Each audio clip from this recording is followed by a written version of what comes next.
দেখে বা খেয়ে কারোর বোঝার উপায় থাকবে না এই গোলাপ জামুনটা সুজি দিয়ে বানানো, কারণ খেতে এতটাই ভালো হয়। আপনারাও বাড়িতে বানিয়ে দেখতে পারেন। আর এইভাবেই কিন্তু বানাতে হবে।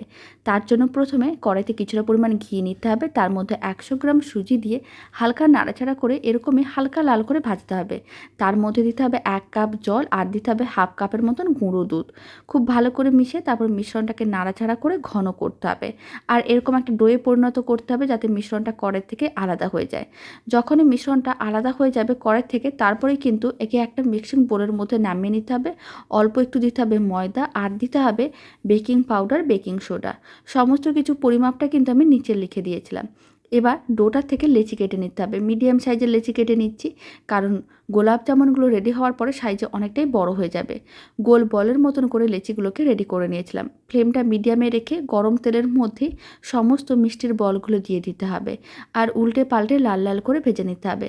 সমস্ত মিষ্টিগুলো ভাজা হয়ে গেছে। এবার চিনি শিরা রেডি করব। তার জন্য 200 গ্রাম চিনি নিয়েছিলাম, 2 কাপ জল দিয়ে দিলাম আর 3-4টে এলাচ দিয়ে দিলাম।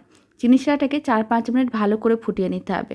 যখন চিনি শিরাটা একটু ঘন হয়ে আসবে ফ্লেমটা অফ করে দিতে হবে। সমস্ত মিষ্টিগুলো চিনি শিরার মধ্যে দিয়ে 30 মিনিট ঢাকনা বন্ধ করে রেখে দিতে হবে। এতে মিষ্টিগুলো ভালো করে চিনি শিরাটা সোক করে নেবে আর সাইজে অনেকটাই বড় হয়ে যাবে। বাড়িতে আপনারাও বানিয়ে দেখতে পারেন।